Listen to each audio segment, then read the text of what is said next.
निकेतन एक paranormal investigator है। अक्सर ही वो ऐसी जगहों पर जाकर पैरानॉर्मल इन्वेस्टिगेशन करता रहता है जहां पर लोगों को ये आभास हुआ हो कि जरूर यहाँ किसी आत्मा का वास है।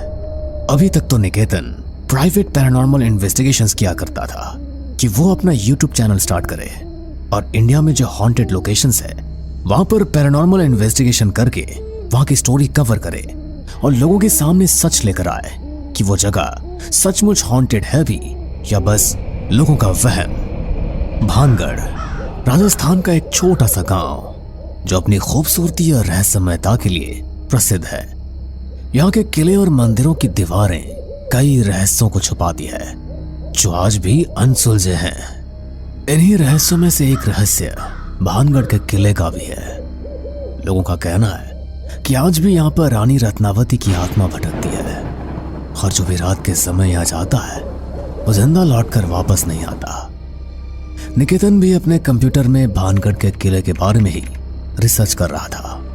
ये लोकेशन तो काफी ज्यादा डरावनी लग रही है। मेरे ख्याल से तो अपने चैनल का स्टार्ट हमें इसी लोकेशन को इन्वेस्टिगेट करके करना चाहिए। तुम सब क्या बोलते हो? अब लोकेशन तो कवर करनी पड़ेगी तो शुरुआत यहीं से कर लेते हैं। हाँ, और वैसे भी हमें भानु की शादी में राजस्थान तो जाना ही है, तो लगे हाथ भानगढ़ भी चले जाएंगे। अगले दिन उन्हें राजस्थान के लिए निकलना था। अपने दोस्त भानु की शादी अटेंड करने एक दिन उन्होंने रेस्ट लिया। उन्होंने भानगढ़ के पास होटल में रूम्स बुक कर लिए। पैरानॉर्मल इन्वेस्टिगेशन उन्हें रात को शुरू करनी थी, तो वो रात के लगभग 11 बजे अपने होटल से निकल गए।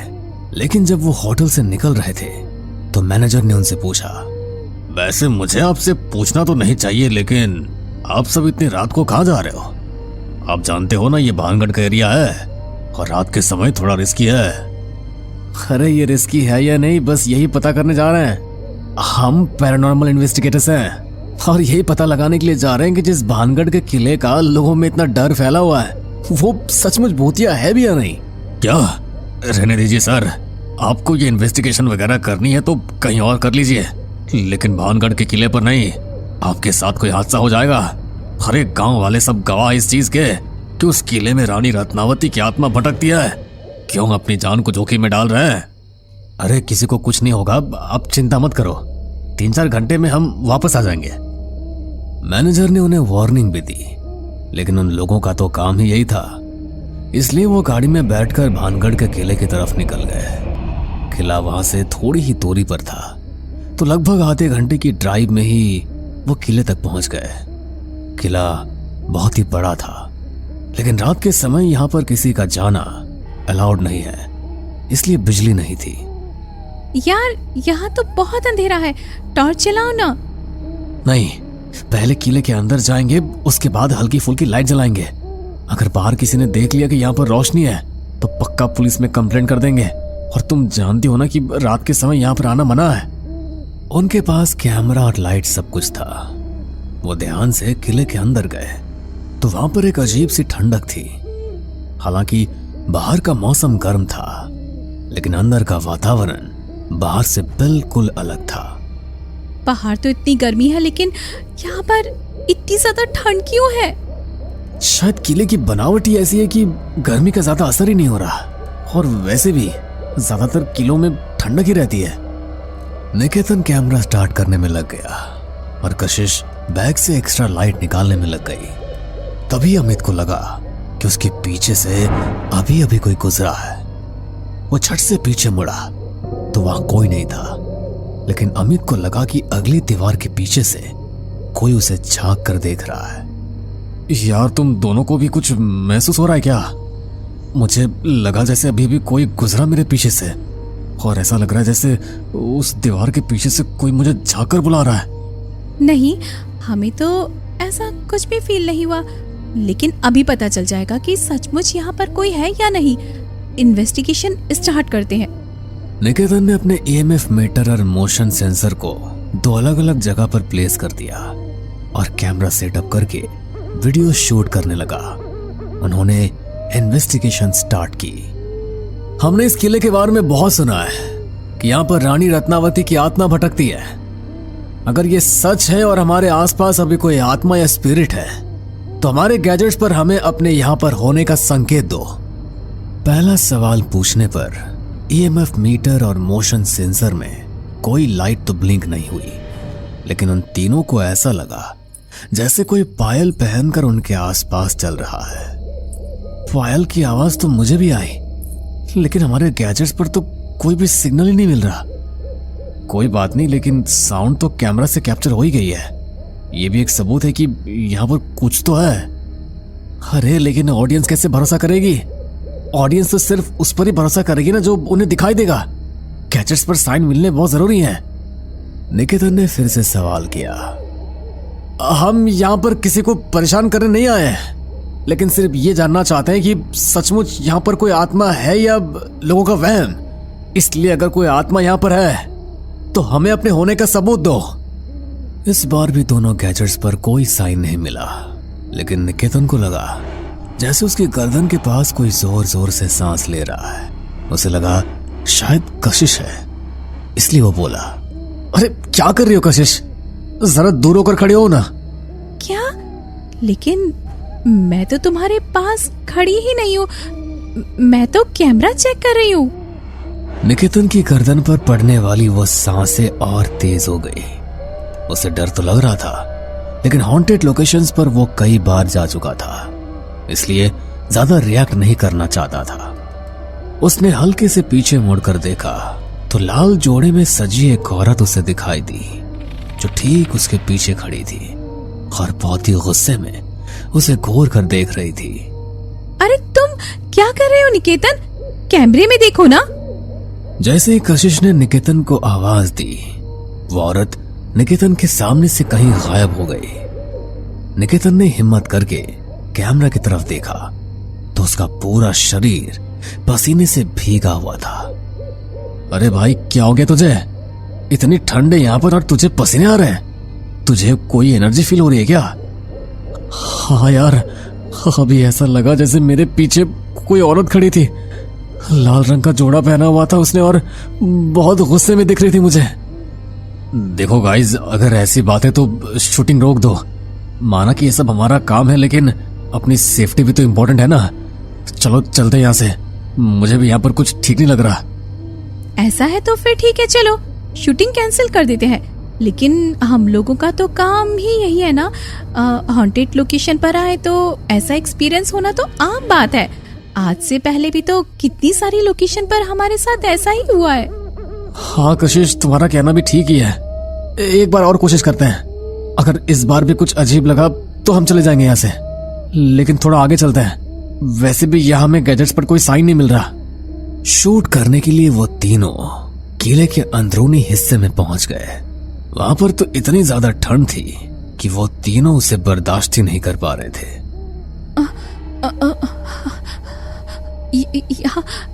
यहाँ कुछ ज्यादा ही ठंड है यार। नॉर्मल ठंड तो फिर भी ठीक है, लेकिन इतनी ज्यादा ठंड होना नॉर्मल नहीं है। यहाँ पर हो ना हो, लेकिन पक्का कोई नेगेटिव एनर्जी है और इस बार देखना हमें पक्का साइन मिलेगा। निकेतन ने फिर से ईएमएफ मीटर और मोशन सेंसर लाइट को प्लेस किया, लेकिन इस बार जैसे उसने सवाल पूछा तो उसे मोशन सेंसर लाइट पर साइन मिला। मोशन सेंसर अपने आप जलने बुझने लगा। हमें जो चाहिए था मिल गया यार। एक बार ये वीडियो यूट्यूब पर अपलोड हो गई ना तो व्यूज की तो बारिश हो जाएगी।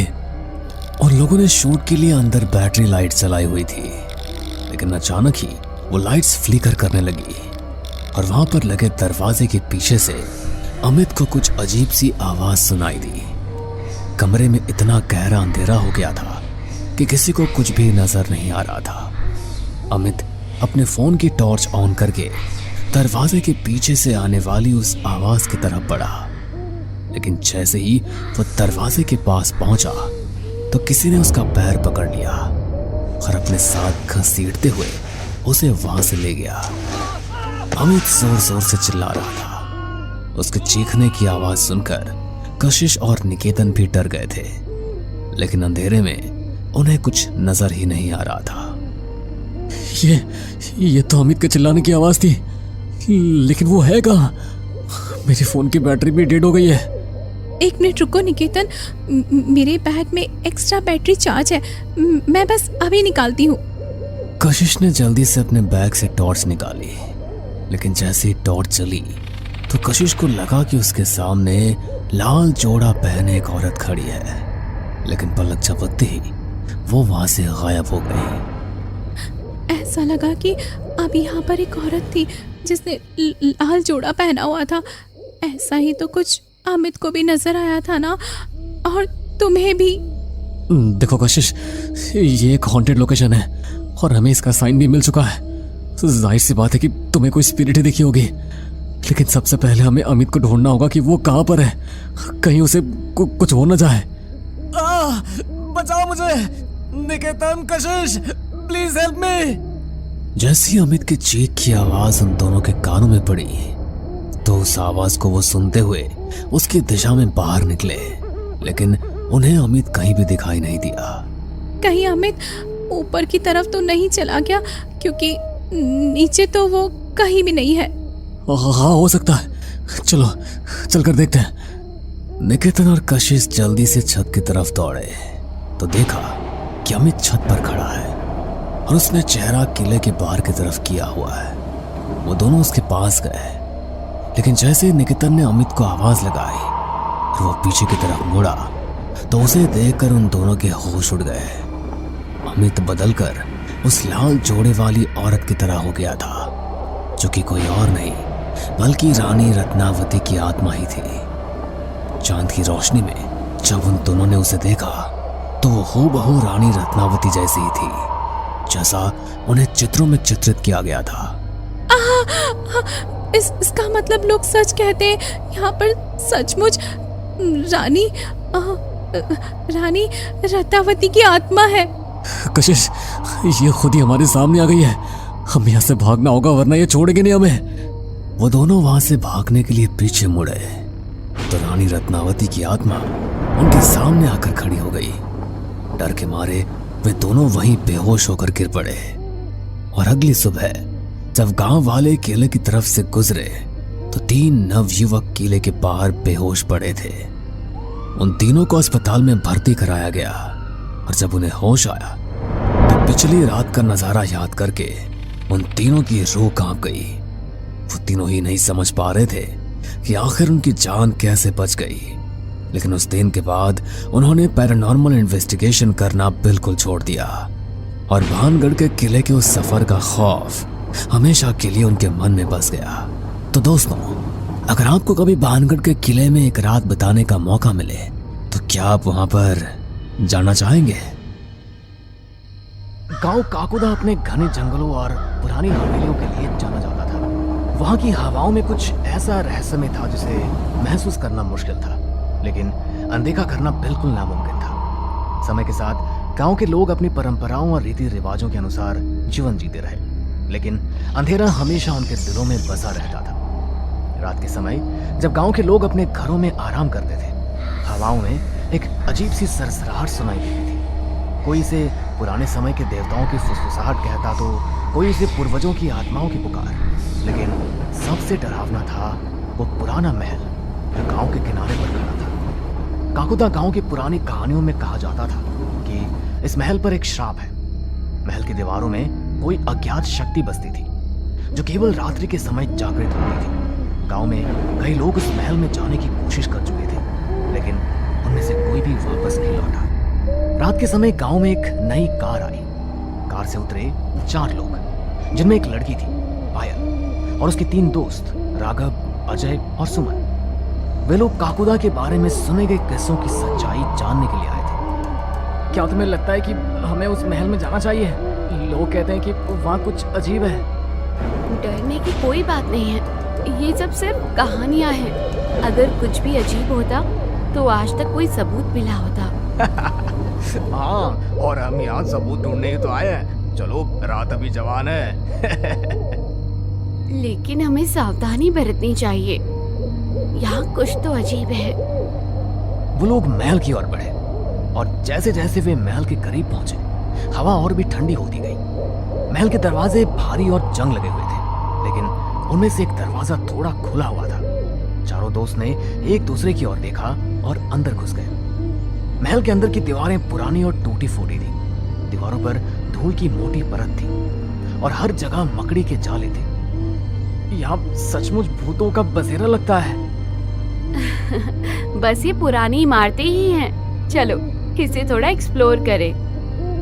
अजय और सुमन थोड़े पीछे रह गए, लेकिन पायल और राघव ने आगे बढ़ना जारी रखा। जैसे उन्होंने एक बड़े हॉल में कदम रखा, हॉल के बीचों बीच एक पुरानी कुर्सी पर बैठी एक बूढ़ी औरत दिखाई दी।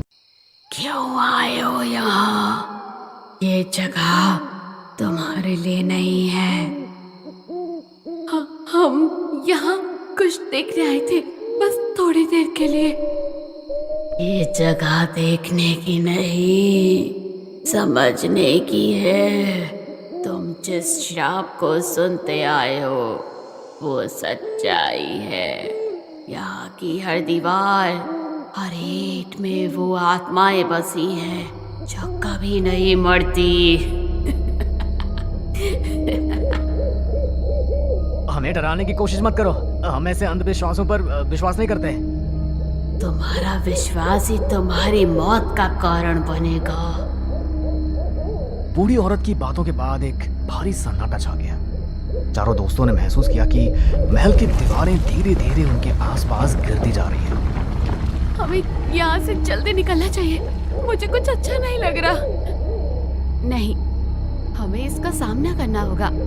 हमें जानना होगा कि इस महल में ऐसा क्या रहस्य है जो इसे इतना डरावना और रहस्यमयी बनाता है। चारों ने महल के भीतर की और अधिक जगहों को देखना शुरू किया। हर कमरे में अजीब सी आवाजें आती थी, जैसे कोई उनके पीछे चल रहा हो। दीवारों पर अजीब सी आकृतियां उभरने लगी और हर कदम के साथ महल और भी डरावना हो गया। अचानक एक कमरे में उन्होंने एक पुरानी किताब पाई। उस किताब के साथ ही एक डरावनी सी दिखने वाली काली बिल्ली बैठी हुई थी, जिसकी आवाज सन्नाटे को चीरती हुई सबके कानों तक पहुंच रही थी। अरे ये काली बिल्ली कितनी डरावनी लग रही है। मुझे बिल्लियों से वैसे भी बहुत डर लगता है। इसको जल्दी से भगाओ कोई यहाँ से। अरे ये बस मामूली बिल्ली तो है, ये बिल्ली तुम्हें क्या नुकसान पहुंचाएगी? तुम रुको यहीं, मैं इसे अभी भगा देता हूँ। ऐसा बोलकर राघव बिल्ली की ओर आगे बढ़ता है और उसे वहां से भगा देता है। बिल्ली को भगाने के बाद राघव उस पुरानी सी दिखने वाली किताब को उठाता है और उसे खोलता है। उस किताब में महल के इतिहास का विवरण था। उसमें लिखा था कि महल के पिछले मालिक ने कई निर्दोष लोगों की बलि चढ़ाई थी ताकि वो अमर हो सके, लेकिन वो खुद एक शक्तिशाली आत्मा का शिकार हो गया, जिसने उस महल को भी श्रापित कर दिया। यहाँ लिखा है कि महल की आत्माएं अभी भी यहाँ बसी है और जो भी इस महल में आता है वो कभी वापस नहीं लौटता। तो ये सब सच है। हमें यहाँ से अभी निकलना चाहिए। अरे सुमन, तुम भी ना, ऐसे कैसे तुम किसी भी काल्पनिक कहानी पर विश्वास कर सकती हो? तुम मेरी बात मानो और यहाँ से बाहर चलो। हम किसी और दिन आकर यहाँ के रहस्य की खोज कर लेंगे, पर भगवान के लिए अभी यहाँ से चलो। ठीक है बाबा, तुम्हारी बात मान भी लेते हैं और अभी यहाँ से चलते हैं और फिर किसी और दिन यहाँ आएंगे। क्यों दोस्तों, चलिए फिर अभी यहाँ से। ठीक है, जैसे तुम सब डिसाइड करो, यहाँ से चलते हैं। लेकिन जैसे ही वे महल से बाहर निकलने की कोशिश करने लगे, महल के दरवाजे खुद ब खुद बंद हो गए। चारों दोस्तों ने महसूस किया कि वे अब महल के अंदर फंस चुके थे। ये क्या हो रहा है यहाँ? ये दरवाजे अपने आप कैसे बंद हो रहे हैं? चारों दोस्त एक दूसरे की ओर डर के मारे देखते हुए एक साथ रहने की कोशिश करने लगे, लेकिन महल ने अपनी पकड़ को और मजबूत कर लिया। दीवारों से भयानक चेहरे उभरने लगे और वे चारों को डराने लगे। हमें कुछ करना होगा, यहाँ से निकलने का कोई और रास्ता ढूंढना होगा। सुनो, हमें नीचे के तहखाने में जाना चाहिए, शायद वहां से बाहर निकलने का कोई रास्ता हो। वे सभी नीचे के तहखाने की ओर बढ़े। तहखाना अंधेरा और ठंडा था। चारों दोस्तों ने अपने मोबाइल फोन की टॉर्च का इस्तेमाल किया, लेकिन वहां इतना घना अंधेरा था कि कुछ भी साफ दिखाई नहीं दे रहा था। अचानक पायल की चीख सुनाई दी। उसके पैर के नीचे की जमीन खिसक गई और वो नीचे गिर गई। तीनों दोस्तों ने उसे पकड़ने की कोशिश की, लेकिन वो गहरे गड्ढे में जा गिरी।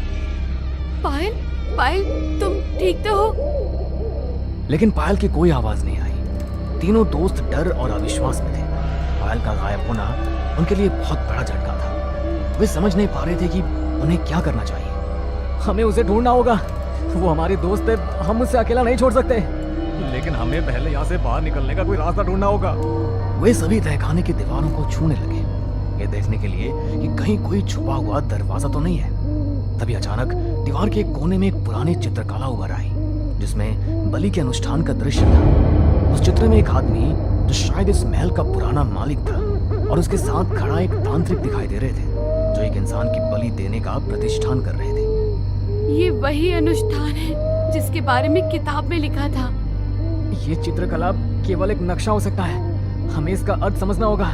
उन्होंने उस चित्रकला का निरीक्षण करना शुरू किया और धीरे धीरे उन्हें एहसास हुआ कि उस चित्र के आसपास कुछ तीर जैसे निशान उनके तहखाने के नीचे किसी और गुप्त कमरे का रास्ता दिखा रही थी। तीनों दोस्त उस गुप्त कमरे की तलाश में दीवार को और गहराई से देखने लगे। उन्होंने देखा कि दीवार में एक जगह दरार थी। जैसे ही उन्होंने उसे दबाया, दीवार खुल गई और उनके सामने एक अंधेरा रास्ता उभर आया। हमें अंदर जाना चाहिए, शायद पायल वहीं हो। ये जगह हमें और अंधेरे में खींच रही है, हमें वापस जाना चाहिए। नहीं, हमें पायल को ढूंढना है, चलो जल्दी करते हैं। वे सभी गुप्त रास्ते में घुस गए। वो रास्ता बहुत संकीर्ण था और वहां से निकलना काफी मुश्किल था, लेकिन उनके पास कोई और विकल्प नहीं था, नहीं तो वो सब पायल को कभी ढूंढ नहीं पाते। ये सोचकर वो सब उस अंधेरे रास्ते पर चल पड़े। रास्ते के अंत में उन्होंने एक बड़ा कमरा पाया, जो बलिदानों की वस्तुओं से भरा हुआ था। वहां एक बड़ी पत्थर की देवी थी और उसके पास पायल बेहोश पड़ी थी। पायल, क्या तुम ठीक हो? और तुम यहाँ तक पहुंची कैसे? लेकिन जैसे ही वे पायल के पास पहुंचे, कमरे की दीवारें खुद ब खुद बंद हो गई। अब वो भी सभी उस कमरे में बंद हो चुके थे। तभी पायल ने धीरे धीरे अपनी आंखें खोली। वो कमजोर थी लेकिन जिंदा थी। ये जगह, ये हमें मारना चाहती है, हमें यहाँ से भागना होगा। लेकिन तभी कमरे की देवी पर एक अजीब सी रोशनी उभरने लगी। वो रोशनी तेज होती गई और अचानक एक भयावह आकृति उस रोशनी से बाहर आई। वो वही श्रापित आत्मा थी जिसने महल पर अपना कब्जा जमाया हुआ था। तुम्हारे पास अब कोई रास्ता नहीं है, तुम सभी इस महल के नए कैदी हो। हम इससे लड़ सकते हैं, हमें इसे हराना होगा। अगर हमने इसका सामना नहीं किया तो हमें हमेशा यहाँ ही कैद होकर रहना पड़ेगा। लेकिन ये आत्मा बहुत शक्तिशाली है, हम इसका सामना नहीं कर पाएंगे। हमें कोई दूसरा तरीका ढूंढना होगा। ये आत्मा बलिदान मांग रही है, हमें इसे धोखा देना होगा, नहीं तो हम सबकी भी बलि चढ़ जाएगी। तीनों दोस्तों ने मिलकर एक योजना बनाई।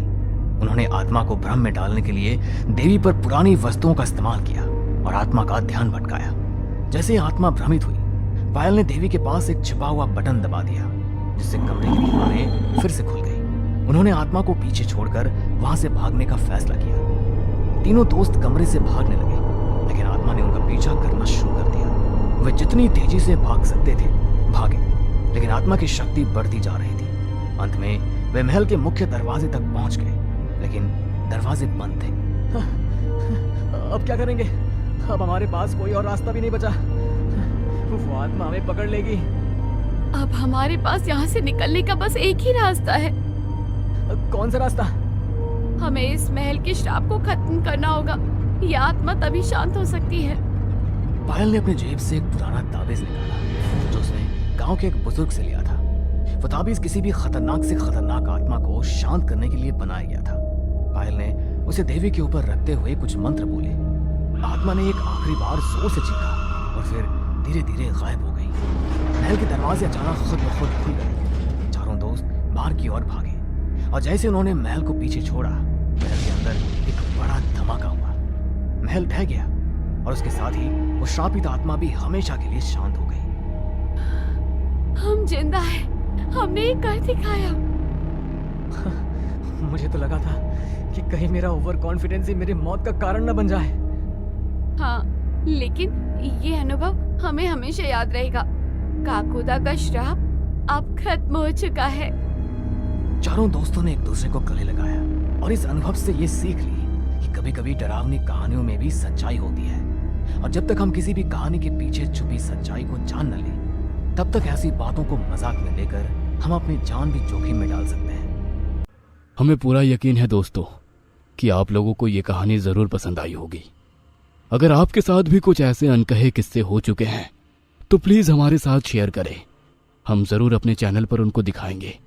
हमारी ईमेल आईडी नीचे डिस्क्रिप्शन बॉक्स में दी गई है, तो प्लीज़ हमारे वीडियो और चैनल को शेयर एंड सब्सक्राइब करें और बने रहे हमारे साथ ऐसे ही अनकहे किस्से और कहानियां सुनने के लिए।